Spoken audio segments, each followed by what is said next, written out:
Hey Katies, it's Barbie, and today on Barbie and the Caveman, we're gonna make something delicious. We're gonna make white northern bean salad with grits and a side of roasted pork. Now, the beans and the grits will be completely vegan, and if you're doing paleo, or if you're doing keto, or if you're doing a lot of different O's, feel free to throw those things in. If you're going vegan with me, then the beans and the grits is where you're gonna hang. All right, stay tuned, this is gonna be fun. All right, let's get started. Now, I am taking my big, huge pot here.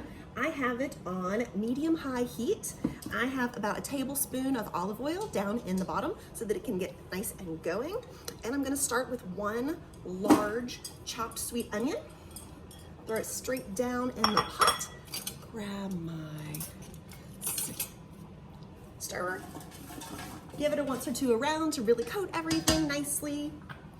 2 cloves of chopped garlic.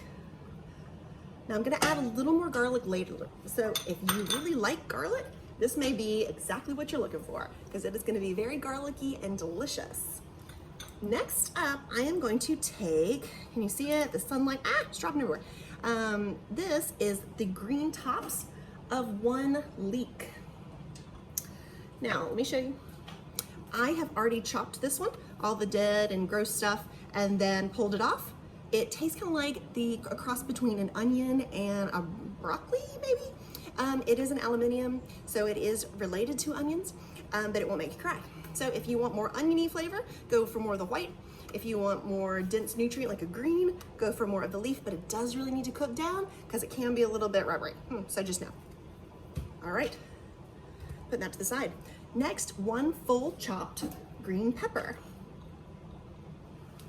All right, and then I'm just going to stir to combine all that. I'm going to sprinkle it with a little bit of salt, about half a teaspoon of just sea salt, and fresh ground pepper.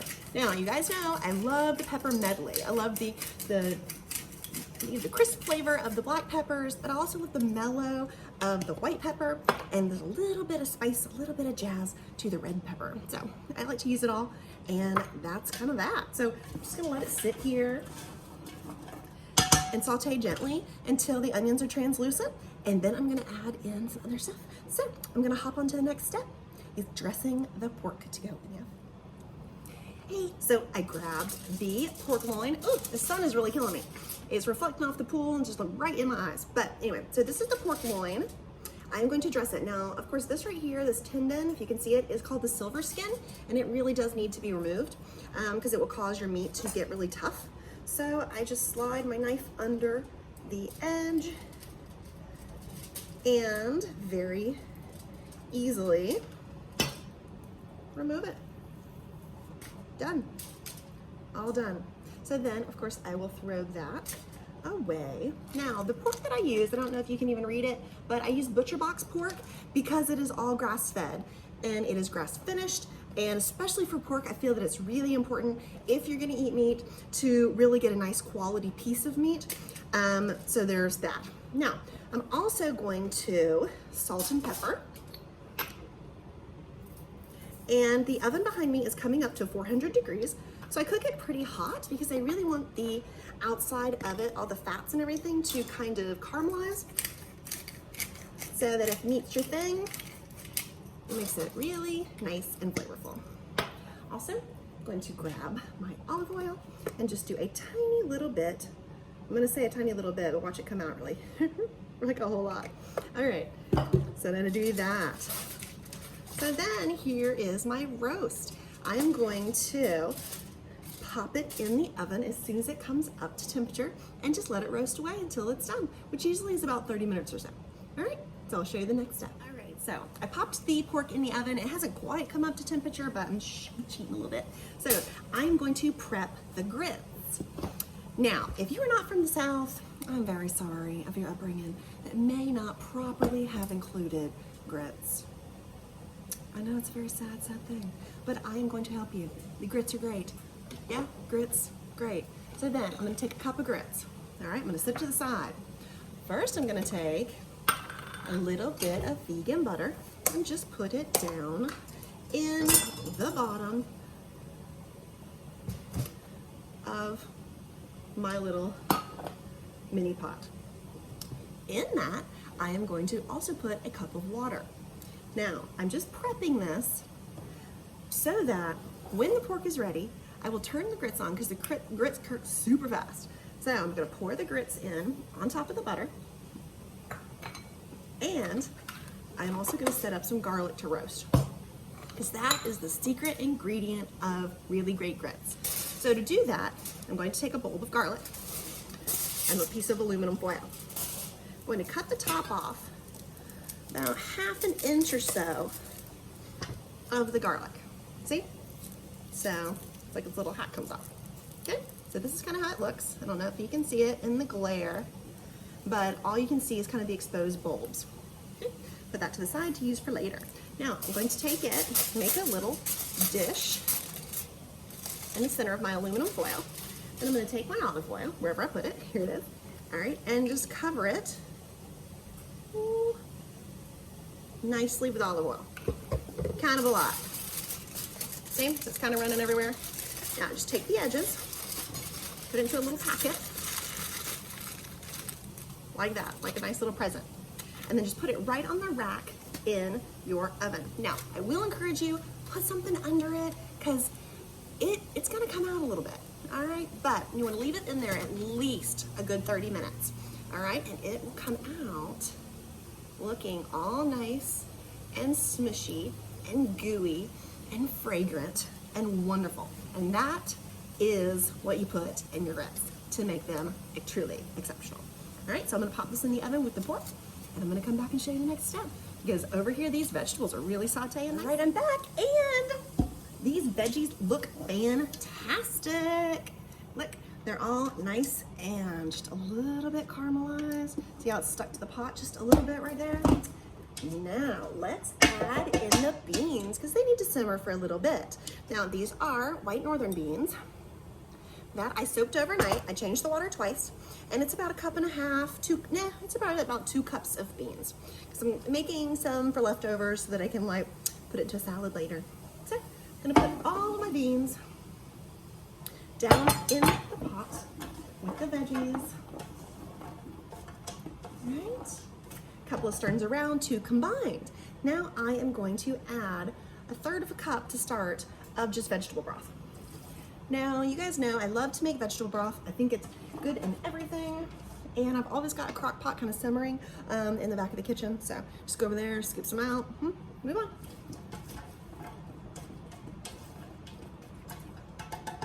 Okay, so here's how it's looking now. Adding those northern beans. Smelling good. So I'm going to turn my heat down to low, to like 2. Okay, to let that keep incorporating all of those flavors. I'm gonna add just a teensy more bit of salt, about 1/8 of a teaspoon, just as an emulsifier to bring those flavors together. And then you're just gonna let it sit. That's it, easy, huh? It's almost that time. It's almost eating time. So with my pot of beans, I just have 1 can of organic diced tomatoes. Then I have taken the liquid out. I just squished it, that's it.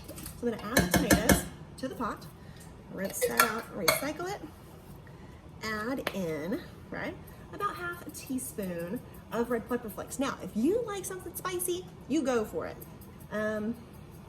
We like spice, but I also try to like balance it a little bit more. Now, thyme, about 1/2 teaspoon of thyme, just to give it a really nice flavor.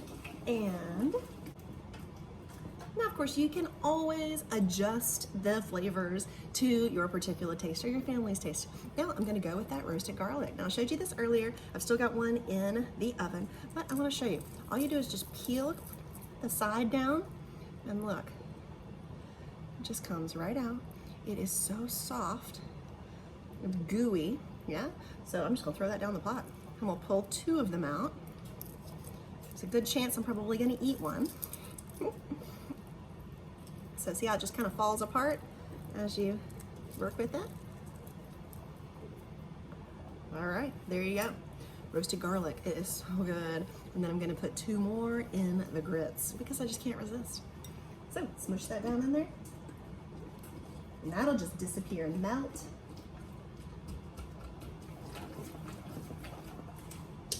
And here's how it looks. Yeah, delish.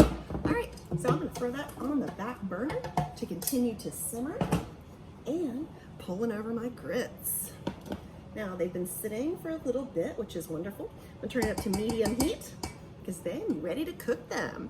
Grabbing that garlic again. Now I'm just gonna grab a really large clove right here. Pull this one out. Whew. Oily.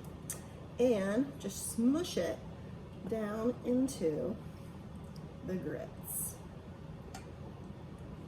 You can use your fingers if you just smush it into a paste. And of course it will dissolve as well as it comes up and as the grits cook and start to simmer. Grits cook really fast, so keep an eye on them. And then when they're done, right before they start getting thick, push them off the heat and you can let them sit for a few minutes. All right, I will be back when the pork is ready and I will show you how to plate it. KV's terrible news. The file that had the plating, I don't know, disappeared, got corrupted, who knows? So it's gone. So let me just kind of tell you how I did it. So for egg, I took a couple of pieces of roasted pork, sliced it and diced it so that he, of course, could use, you know, his little fork and be fine. And he had beans on the side and some grits. Now, with the caveman, I just sliced his pork, fanned it out over a bed of grits that I mixed in some mozzarella cheese, and of course a little more nutritional yeast because he needs B vitamins too. And then did a nice little ring of the bean salad. He said he really liked it. Egg was a little weird about the grits. Don't ever marry a northerner because then your kid doesn't appreciate the southern subtleties of nice grits. But Caveman said he liked it and he gave it a big thumbs up. So all right, see you later guys.